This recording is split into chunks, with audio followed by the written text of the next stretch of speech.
রাষ্ট্রপতি শহীদ প্রেসিডেন্ট জিয়াউর রহমান, যার সুযোগ্য সন্তান তারেক রহমান দীর্ঘ 17টি বছর পর বাংলাদেশের মাটিতে পদার্পণ করলেন, নতুন এক ইতিহাসের জন্ম দিলেন, যাকে 111 সরকার নির্মম অত্যাচার নির্যাতনের পর প্লেনে তুলে লন্ডনে পাঠিয়ে দিয়েছিল, মেরুদণ্ডের হাড় ভেঙে দিয়েছিল। নির্মম অত্যাচারের পর 17টি বছর বাংলার মাটিতে পা রাখতে পারে নাই। 25শে ডিসেম্বর আমার নেতা ঢাকা এসে নামলেন। ঢাকা আন্তর্জাতিক বিমানবন্দরে অবতরণ করে লক্ষ কোটি জনতার ছোট সেদিন ঢাকার মানুষের পা রাখার জায়গা দেয়। শুধু আমার প্রিয় নেতাকে এক নজর দেখার জন্য, এক নজর অভিবাদন জানানোর জন্য লক্ষ কোটি জনতার ভিড় সেদিন হয়েছিল ঢাকা রাজপথে। নেতা নামলেন, নেতা নামার পরে ঘোষণা দিলেন 12ই ফেব্রুয়ারি বাংলাদেশে জাতীয় সংসদ নির্বাচন। আর এই নির্বাচনে যদি জাতীয়তাবাদী দল অর্থাৎ বিএনপি যদি রাষ্ট্রীয় ক্ষমতায় যায়, তাহলে বাংলাদেশের মানুষের জন্য নেতা ঘোষণা করলেন প্রতিটি পরিবারকে একটি করে ফ্যামিলি কার্ড উপহার দেবে। এই যে নমুনা, ফ্যামিলি কার্ডের নমুনা কি থাকছে এই ফ্যামিলি কার্ডে? এই ফ্যামিলি কার্ডে থাকছে প্রতিটি পরিবারের জন্য প্রতি মাসে 2000 থেকে 2500 টাকার একটি বরাদ্দ, যা হবে বাড়ির মহিলার নামে। সিনিয়র মহিলা, সবচেয়ে বয়স্ক মহিলা যিনি থাকবেন, তার নামে এই ফ্যামিলি কার্ড হবে। এই ফ্যামিলি কার্ড যদি ওই মহিলা মারা যায়, তবে ওই কার্ডটি বাতিল হবে না। ওই কার্ডটি ওই বাড়ির পরবর্তী সিনিয়র মহিলার নামে এই কার্ডটি হস্তান্তর হবে। এই ঘোষণা কে দিলেন? জনাব তারেক রহমান। বাংলাদেশের নতুন এক জিয়াউর রহমান বাংলাদেশে পদার্পণ করলেন 25শে ডিসেম্বর। মনে হলো নতুন এক জিয়ার আবির্ভাব ঘটেছে। শুধু কি তাই, তিনি ঘোষণা দিলেন কৃষি কার্ডের কথা।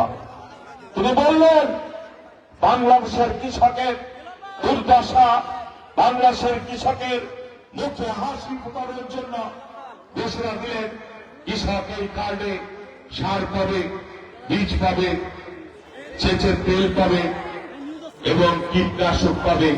সেচের জন্য যা কিছু প্রয়োজন সবকিছুই পাবে, এমনকি স্বল্প সুদে ব্যাংকের লোন পাবে। নেতা ঘোষণা দিলেন বাংলাদেশে 20,000 কিলোমিটার খাল নদী খনন করা হবে। বাংলাদেশে 8 কোটি যুবককে চাকরির ব্যবস্থা করা হবে। এইভাবে ভেবেছিল এই দেশটাকে নিয়ে। বলেন কে ভেবেছিল? জিয়াউর রহমান। জিয়াউর রহমান মনে করেছিল বাংলাদেশের এই গরিব কৃষকের মুখে, এই গ্রামের মানুষের মুখে যদি হাসি ফুটানো যায়, তবে আবার বাংলাদেশ নতুন করে হাসবে। আর আজকে তারই প্রতিচ্ছবি, তারই সন্তান, সুযোগ্য সন্তান জনাব তারেক রহমান গ্রামের মানুষের কথা ভাবে, কৃষকের কথা ভাবে, মা বোনদের কথা ভাবে, বেকার যুবকদের কথা ভাবে।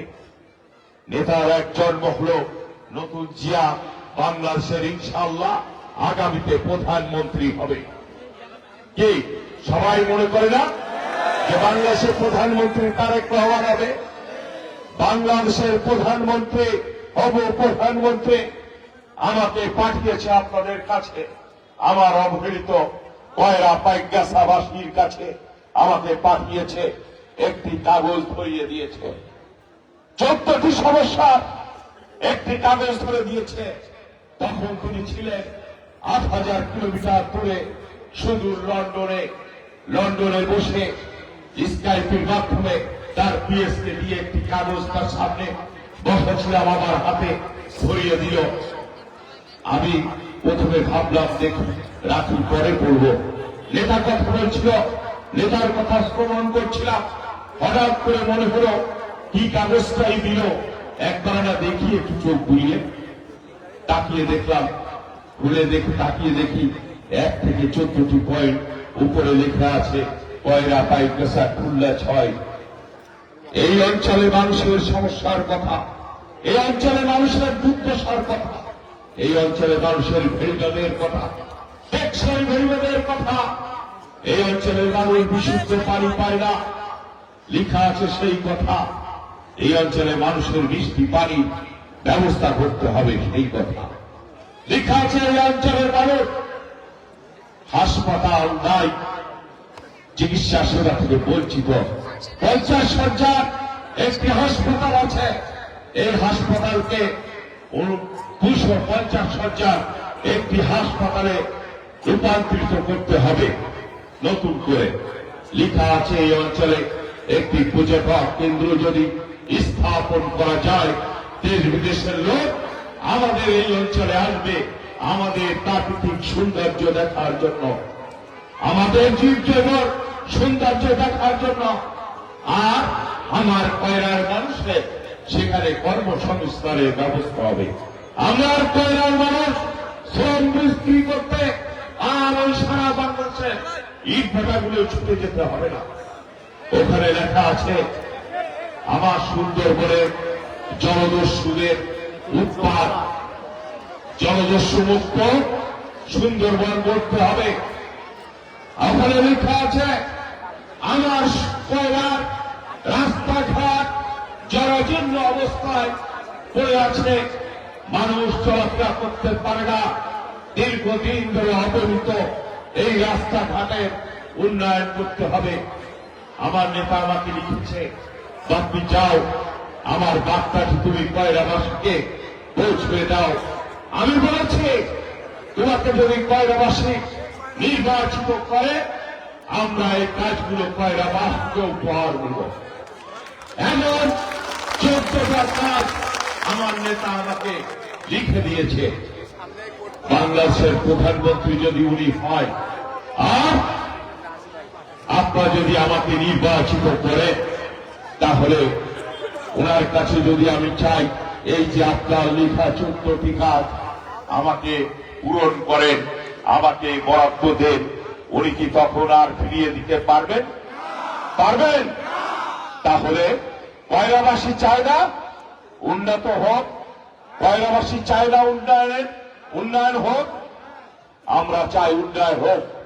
আর বিরোধী দলকে আপনারা ভোট দেবেন, প্রধানমন্ত্রী হবে বাংলাদেশের তারেক রহমান। বাংলাদেশে বিরোধী দলের এমপি কয়রায় উন্নয়ন হবে? উন্নয়ন হবে? বরাদ্দ পাবে? বরাদ্দ পাবে না, উন্নয়ন হবে না। প্রিয় কয়রাবাসী, আমি কথা দিয়ে যাচ্ছি, আমি কয়রাবাসী পাইকগাছাবাসীকে ছেড়ে যাব না। আপনাদের পাশে এসেছি আপনাদের উন্নয়নের জন্য, আপনাদের পাশে থাকার জন্য। আমি আপনাদের ফেলে কখনোই যাব না। আমি আমার পিতা ছিল একজন স্কুলের প্রধান শিক্ষক, আমি একজন প্রধান শিক্ষকের ছেলে। আমার বাবা আমাকে তার আদর্শ দিয়ে লালন পালন করেছে, বড় করেছে। আমি আমার পিতার আদর্শটুকু ধরে রেখেছি। আপনারা দোয়া করবেন আমি যেন আমার পিতার সেই আদর্শ থেকে কোনদিনই বিচ্যুত হই না, কোন পথে যাই না, এবং আপনাদের পাশে থেকে এই এলাকার উন্নয়নিত এই অঞ্চলের উন্নয়ন এবং মানুষের সেবা করতে পারি, সেই সুযোগটুকু আমি কয়রাবাসীর কাছে চাই। একটিবার পরীক্ষা করতে হবে।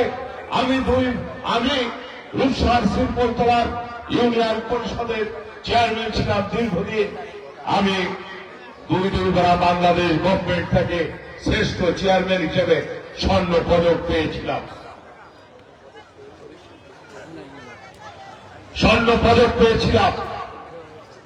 উন্নয়ন করেছিলাম বলে এটি সম্ভব হয়েছিল। আজকে বাংলাদেশের ইতিহাস কাউকে ক্ষমা করে না। 1971 সালের কথা আপনাদের মনে আছে? চারিদিকে যুদ্ধের দামাল বাজল, নির্বিচারে গুলি করতে থাকলো পাক হানাদার বাহিনী। আমার 30 লক্ষ ভাইকে সেদিন গুলি করে হত্যা করল। রক্তে রঞ্জিত হল বাংলার মাটি, চারিপাশে শুধু লাশ আর লাশ, লাশের গন্ধ।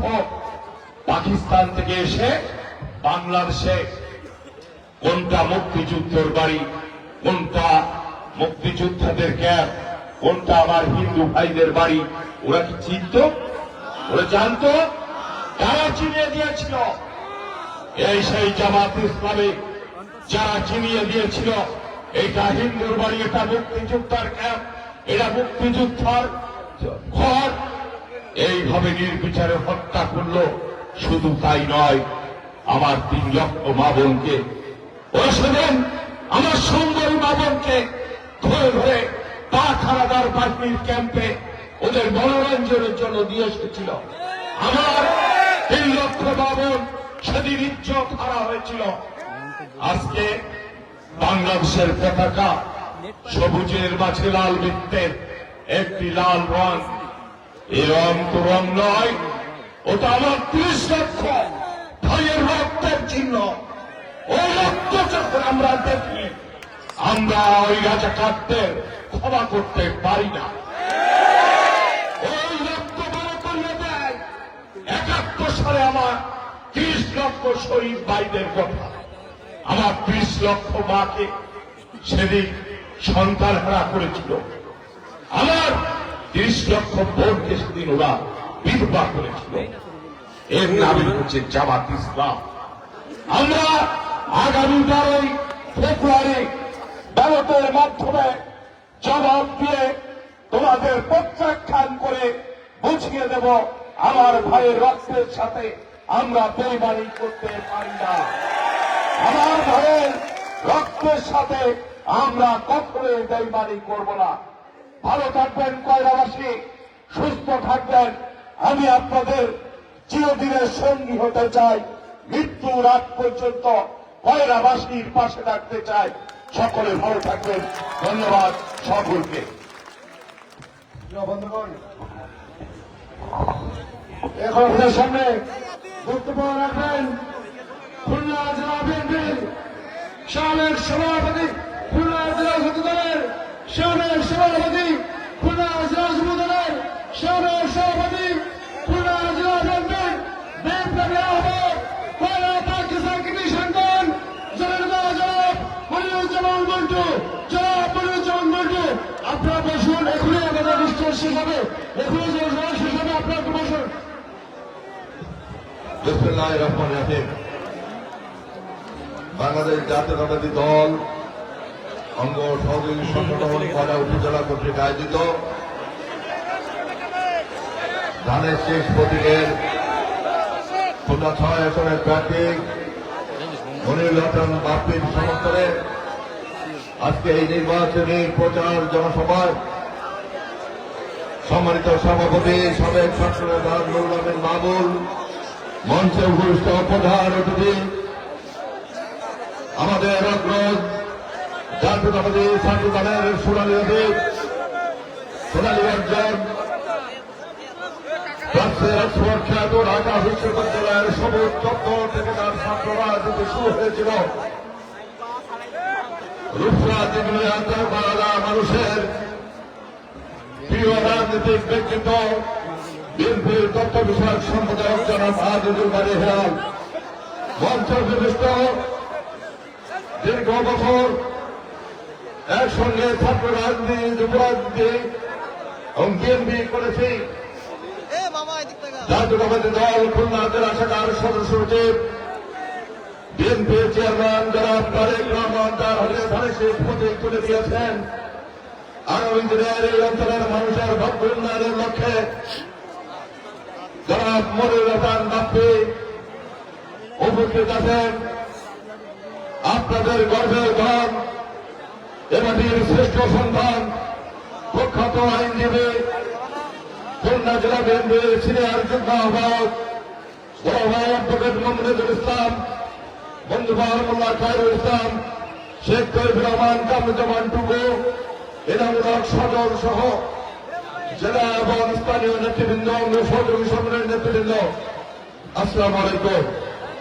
দীর্ঘ সময় বক্তব্য রাখতে চাই না, প্রধান অতিথি বক্তব্য রাখবেন। আমি এ বাড়ির সন্তান, এটা আমার জন্মভূমি। এই জন্মভূমিতে দাঁড়িয়ে আজ আমার প্রিয় ভাই, আমার পিতা, চাচা, মা বোনদের কাছে একটা অনুরোধ জানাতে চাই। 19 সালে একবার শুধু ধানের শিল্প থেকে এখানে বিজয়ী হয়েছিল, তারপর আওয়ামী লীগের মনোনীত প্রার্থীরা বিজয়ী হয়েছে, জামাত ইসলামের মনোনীত প্রার্থীরাও বিজয়ী হয়েছিল। উন্নয়ন কতটুকু পেয়েছেন আজকে কিন্তু হিসাবের সময় এসেছে। 1971 সাল মহান মুক্তিযুদ্ধ, এই মুক্তিযুদ্ধকে আমরা মনে করি এই ভূখণ্ডের ভিত্তি। এই ভিত্তি রচনা করতে যে আমাদের প্রিয় নেতা, প্রতিষ্ঠাতা চেয়ারম্যান শহীদ প্রেসিডেন্ট জিয়াউর রহমান, উনি নিজের জীবনকে বাজি রেখে, পরিবারকে ঝুঁকির মুখে রেখে তিনি মহান মুক্তিযুদ্ধের ঘোষণা দিয়েছিলেন, রণাঙ্গনে যুদ্ধ করেছিলেন। ওনার প্রতীক ধানের শেষ প্রতীক। আর অন্যদিকে কারা রয়েছে? অন্যদিকে রয়েছে যারা এই মুক্তিযুদ্ধের বিরোধিতা করেছিল, মা বোনদের সংগ্রাম কেড়ে নিয়েছিল, যারা মুক্তিযোদ্ধাদেরকে হত্যা করেছিল, মুক্তিকামী মানুষদেরকে হত্যা করেছিল, তারা রয়েছে। আজকে যদি সংক্ষেপে বলি, একদিকে যেমন রয়েছে নবাব সিরাজউদ্দৌলা দেশপ্রেমিক, অন্যদিকে রয়েছে মীর জাফর রায়দুল্লাহ পেয়ারলতি, একদিকে রয়েছে বীর শিবসরা মনির হাসান মাতৃর ন্যায় মোহনলাল নির্মদন, অন্যদিকে আমরা দেখি যে রয়েছে ঘসিটি বেগম সহ অন্যান্য চক্রান্তকারীরা।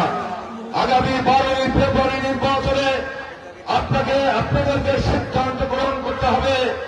স্বাধীনতার বিপক্ষে যারা ছিল তাদের পক্ষে রায় দেবেন, না মহান মুক্তিযুদ্ধে রণাঙ্গনে যুদ্ধ করে যিনি দেশ স্বাধীন করেছেন সেই শহীদ প্রেসিডেন্ট জিয়াউর রহমানের প্রতীক ধানের শীষকে বিজয়ী করবেন।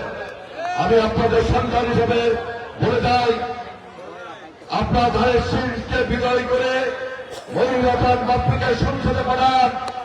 এই অঞ্চলের মানুষ হিসেবে আমি আপনাদের কাতারে দাঁড়াবো। সর্বপ্রথম আওয়াজ তুলব, আমরা ত্রাণ চাই না, টেকসই ফেরিবাদ চাই। আমাদের আওয়াজ থাকবে বাংলাদেশের অন্যান্য ধারা থেকে কয়লা ধারাকে সবচেয়ে বেশি উন্নত করতে হবে। আমাদের আবেদন থাকবে অবকাঠামোগত অনুন্নত অবস্থা রয়েছে, এর উন্নয়ন করতে হবে। খাবার পানির ব্যবস্থা করতে হবে, বাচ্চাদেরকে শিক্ষা প্রতিষ্ঠানের ব্যবস্থা করতে হবে, শিক্ষা প্রতিষ্ঠান, ধর্মীয় প্রতিষ্ঠান নতুন করে নির্মাণ করতে হবে। এই অঞ্চল হবে খুলনা জেলার 9টি উপজেলার মধ্যে সবচেয়ে উন্নত উপজেলা। এই আপনাদের কাতারে আমি দাঁড়াবো ইনশাল্লাহ। সর্বশেষ বলতে চাই, ভেদাভেদ নয়, কোন ভুল তথ্যে বিশ্বাসী নয়। আগামী দিনে মহান মুক্তিযুদ্ধের মূল চেতনা, 24 বিপ্লবের চেতনাকে সমুন্নত রেখে উন্নত নিরাপদ বাংলাদেশ গড়ার লক্ষ্যে, জনাব তারেক রহমানের হাতে শক্তিশালী করার লক্ষ্যে মনির হাসান মাতৃকে ধানের শীষে ভোট দিন। সকলকে ধন্যবাদ।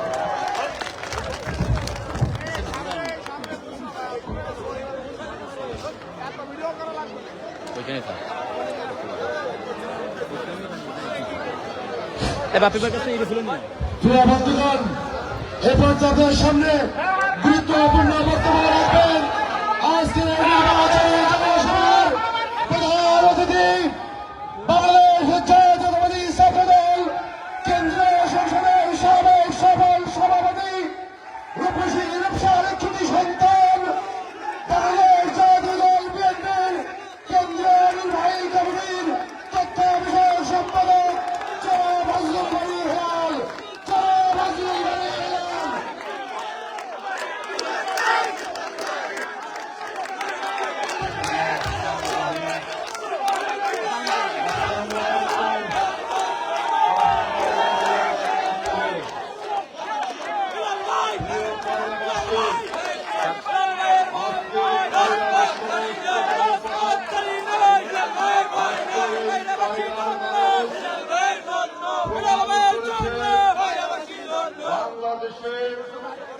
ধানের শীষের কিভাবে গণজোয়ার বইতে শুরু করেছে।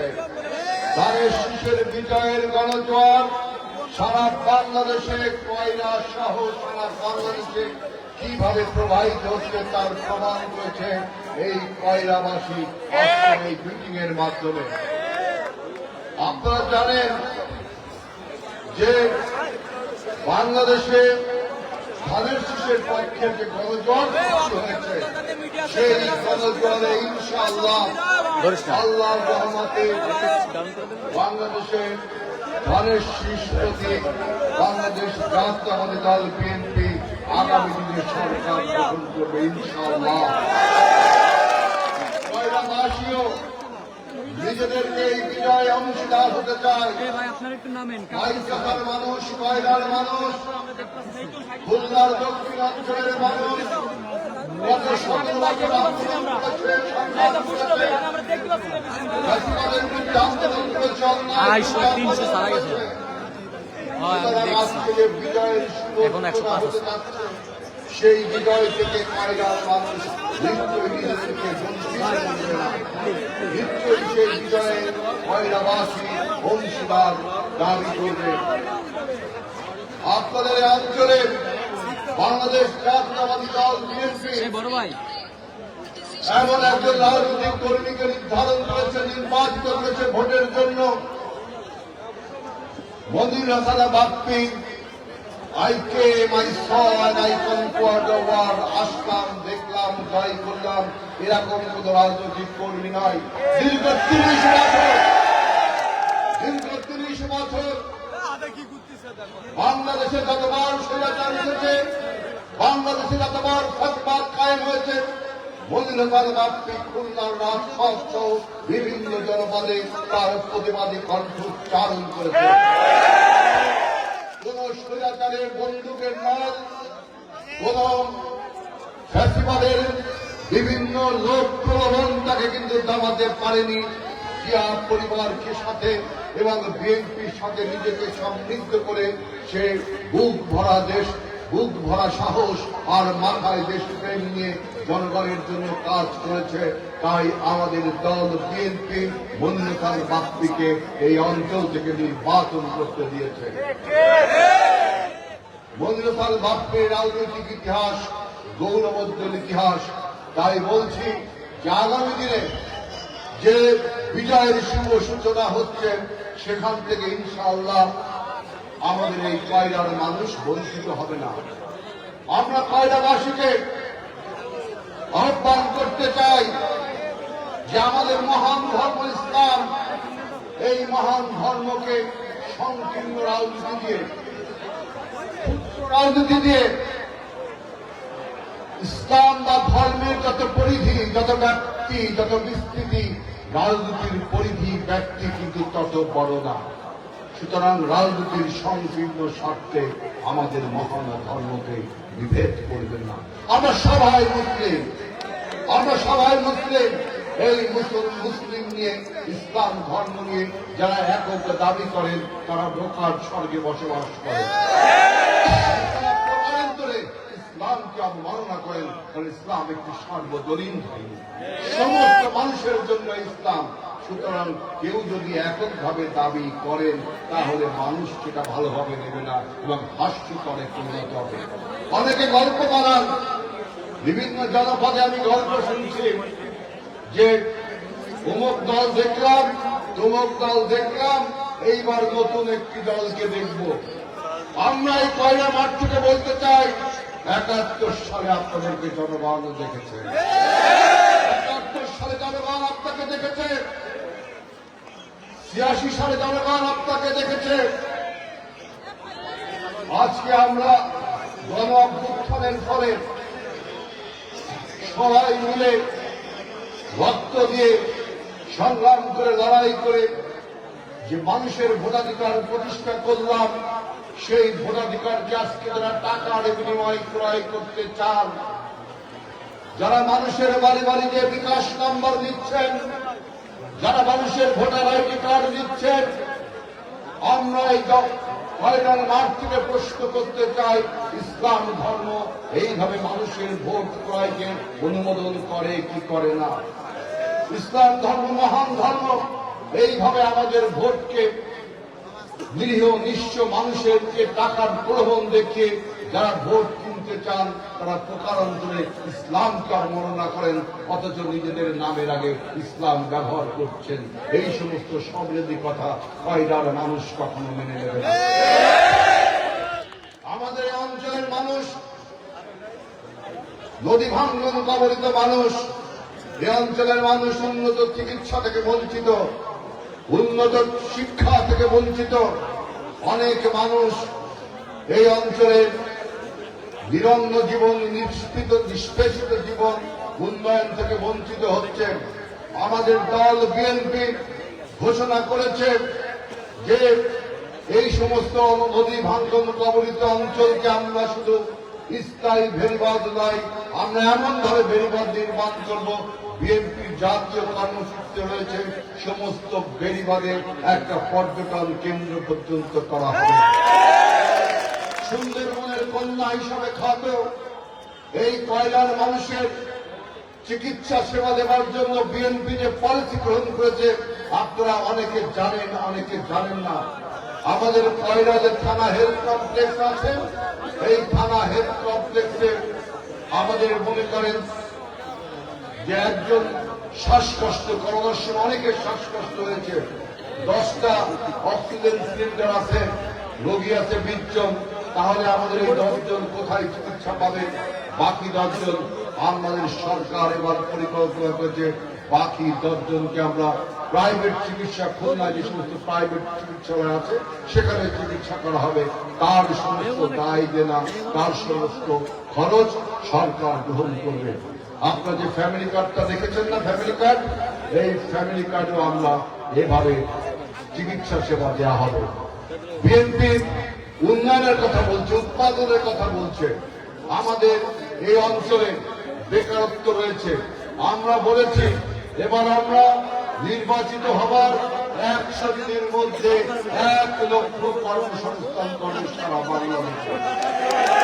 সেই 1 লক্ষ কর্মসংস্থানের 64টি উপজেলার মধ্যে কয়লা একটি উপজেলা ভাগে কয়লা যে অনুপাতে যে চাকরিগুলো, যে কর্মসংস্থানগুলো পাবে তার থেকে অন্তত বাপ্পির মধ্যে একটা সংগ্রামী কর্মী থাকলে তার থেকে অন্তত বঞ্চিত হবে।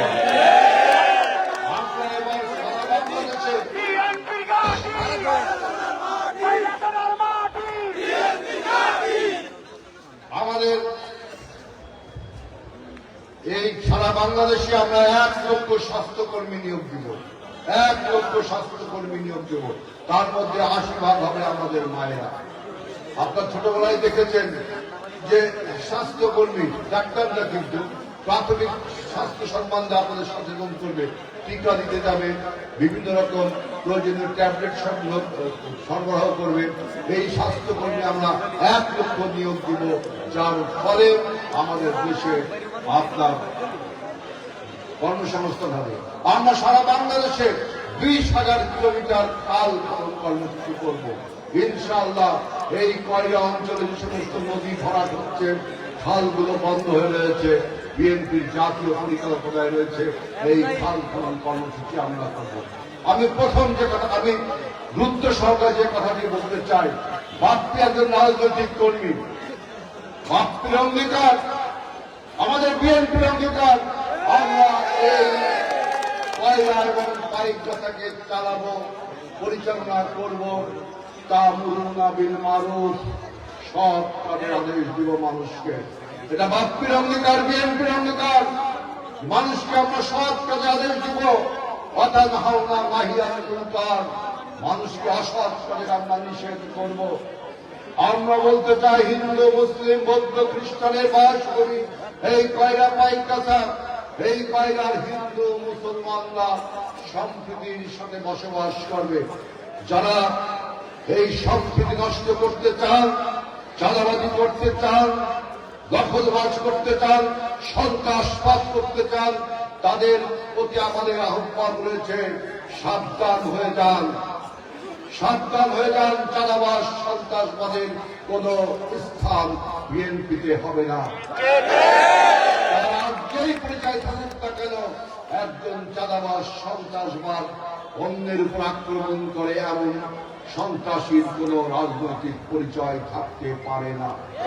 বিএনপির যত বড় নেতা হন, আওয়ামী লীগের যত বড় নেতা হন, জামাতের যত বড় নেতা হন, ইনশাআল্লাহ মনিরুল হাসান বাপ্পী বিএনপি অঙ্গীকার করছে এই অঞ্চলে সমস্ত চাঁদাবাজ দখলবাদ সন্ত্রাসবাদকে নিয়ন্ত্রণ করা হবে, যত বড় শক্তিশালী আপনি হন না কেন।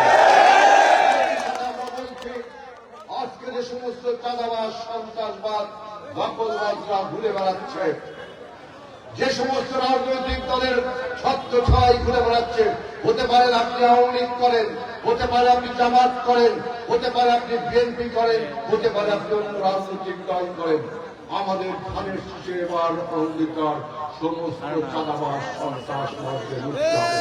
প্রশাসনের ভাইরা, গোয়েন্দা সংস্থার ভাইরা, যারা আমার বক্তব্য শুনছেন, যারা মনিরুল হাসান বাপ্পীর বক্তব্য শুনেছেন, বিএনপির নেতৃবৃন্দের বক্তব্য শুনেছেন, আপনাদের কাছেও আহ্বান জানাচ্ছি, যে সমস্ত লোক চিহ্নিত চাঁদাবাজ সন্ত্রাসবাদ সমাজ বিরোধী তাদেরকে অবিলম্বে গ্রেফতার করুন। যদি গ্রেফতার না করে গলাগলি দিয়ে হাত ধরে রাস্তা দিয়ে হাঁটাচলা করেন, তাহলে ভাববো এই সমস্ত সন্ত্রাসবাদের সাথে আপনারাও জড়িত। সুতরাং আমি সবাইকে বলবো যে বিএনপির অঙ্গীকার, সে যত বড় সন্ত্রাসবাদ চাঁদাবাদ হোক, তার কোন স্থান বিএনপিতে হবে না। আমরা হিন্দু, মুসলিম, বৌদ্ধ, খ্রিস্টান নিশ্চিন্তে নিরাপত্তার সাথে রাত্রে ঘুমাতে চাই। আমাদের উপর আমাদের জায়গা, জমি, খেয়ে বাড়ি যেন কেউ দখল না করে, এই অবস্থাগুলো আমরা করতে চাই। সবচেয়ে বড় কথা, আমরা এই বাংলাদেশে আমরা নির্বাচিত হলে, মনিরুল হাসান বাপ্পী নির্বাচিত হলে, এই কয়রা এবং পাইকগাছায় ন্যায়পরায়ণতা প্রতিষ্ঠা করা হবে, জাস্টিস প্রতিষ্ঠা করা হবে। কেমন জাস্টিস প্রতিষ্ঠা করা হবে? আমাদের নেতা তারেক রহমান বলেছেন, আমাদের ইসলামের নবী মহানবী রাসূলুল্লাহ সাল্লাল্লাহু আলাইহি ওয়াসাল্লামের মতো ন্যায়পরায়ণতা আমরা এই কয়রা এবং পাইকগাছায় প্রতিষ্ঠা করবো ইনশাআল্লাহ। ধানের শীষের অবশ্যম্ভাবী বিজয়ের অংশীদার হবে এই কয়রাবাসী, এই পাইকগাছাবাসী বাপ্পীর নেতৃত্বে ইনশাআল্লাহ। এবং সমস্ত রকম সন্ত্রাস চাঁদাবাজ দূর করে আমরা একটা উন্নয়নকারী, আমরা একটা উন্নয়নশীল, আমরা একটা কয়রা এবং পাইকগাছা আমরা তৈরি করব। সেই প্রত্যাশা দিয়ে আগামী 12ই ফেব্রুয়ারি সবাই ভোট কেন্দ্রে যাবেন। অতীতের 17 বছরের ইতিহাস আমরা সব ভুলে যে আমরা সবাই ঐক্যবদ্ধ হতে চাই। কে আওয়ামী লীগ করেন, কে বিএনপি করেন, কে জামাত করেন, কে জাতীয় পার্টি করেন, এটা আমাদের কাছে প্রধান বিবেচ্য বিষয় না। আমাদের বিবেচ্য বিষয় কয়রাকে, আমাদের পাইকগাছাকে ধানের শীষের নেতৃত্বে আমরা উন্নয়ন করতে চাই, রাজনৈতিক ভেদাভেদ ভুলে গিয়ে। 17 বছরের সমস্ত ইতিহাস ভুলে গিয়ে আমরা নতুন ভাবে কয়রাকে গড়ে তুলতে চাই, ঐক্যবদ্ধ করতে চাই ধানের শীষের নেতৃত্বে, মনিরুল হাসান বাপ্পীর নেতৃত্বে। আপনাদের সবাইকে ধন্যবাদ। সবার আগে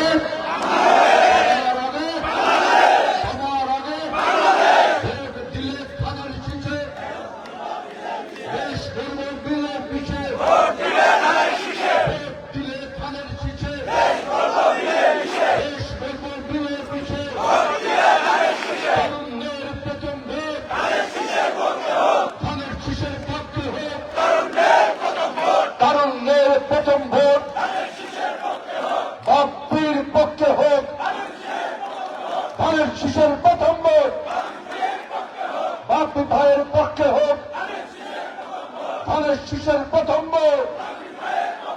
সবাইকে ধন্যবাদ। হ্যাঁ ভাইয়া বলেন। প্রিয় বন্ধুগণ, এখন আপনাদের সামনে আজকের জনসভার সভাপতি বক্তব্য রাখবেন। ভাইয়া বলেন। আজকের এই জনসভার সম্মানীয় সভাপতি সাবেক সেক্রেটারি জনাব আব্দুল আমিন বাবুল। বিসমিল্লাহির রহমানির রহিম। আজকের এই বিশাল জনসভায় যারা উপস্থিত হয়েছেন বিভিন্ন ইউনিয়ন থেকে, বিভিন্ন ওয়ার্ড থেকে, সকল অঙ্গ সংগঠন, বিএনপি সবাইকে বাংলাদেশ জাতীয়তাবাদী দল, বাংলাদেশ